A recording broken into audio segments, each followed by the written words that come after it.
Hi everyone! This week we decided that I'll be hosting a combined birthday and Mother's Day party at my house on the weekend. I haven't had a lot of time to shop and plan for this event, so I'm going to go through my freezer and pantry and figure out what things I can put together to make this occasion feel special. The timing is actually perfect because I have my bi-monthly Costco and pantry restock coming up soon. So it would be good to go through my freezer and pantry and use up those bits and pieces before I do the large shopping trip. Let's see what we can do. Going through your pantry and fridge can be a wonderful way to not only use up ingredients, but also find inspiration. I've made it one of my habits now to check what I already have before hosting a larger gathering. I didn't have as much leftover bits and pieces in my pantry and freezer as I expected, but I did find some frozen broccoli and some shrimp, some edamame. I have some flour to bake a cake, so that's good, and some Parmesan cheese. So we want to at least use these things.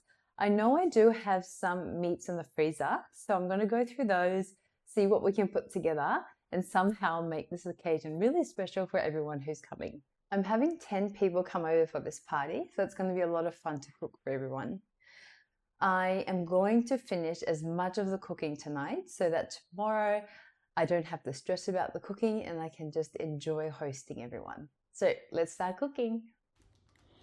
Often, I think we feel as though we need to go out and purchase special ingredients for an event like this. But that can easily become a financial burden or create unnecessary pressure to perform. For me, the last thing I want is to feel unable to invite family and friends over because I can't afford it or because hosting has become stressful. Sometimes I do plan the menu first and then go shopping, especially if I'm hosting around a certain theme or if a guest has requested something specific. But generally, when I know I have company coming over, the first thing I do is go through my pantry, freezer, and fridge and think about what kind of menu I can create using ingredients I already have. That being said, as I mentioned earlier, I didn't actually have a lot of ingredients to use up this time, but it still helped guide me in deciding the menu. I ended up going to the store to purchase just a few extra things, like leafy greens and vegetables for the side dishes, as well as cream and strawberries for the cake.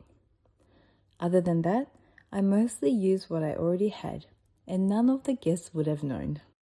I've just walked in from church and my guests are arriving in an hour, so let's get the party ready.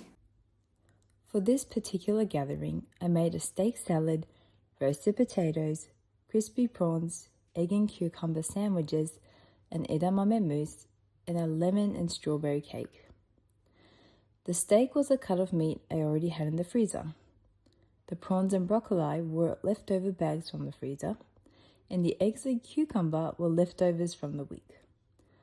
While the mousse may have looked elaborate, it was really just a bag of edamame I already had on hand. I also used a very simple recipe for the cake. You may think the menu sounds like nothing fancy, but this is something I've learned over time. Guests aren't coming to my home to judge the food. They're coming to enjoy each other's company and celebrate a special occasion together. Yes, I love trying new recipes, using interesting ingredients I come across, and challenging myself with more difficult dishes. But for moments like this, I found that keeping the menu simple and using what you already have can be just as meaningful and enjoyable.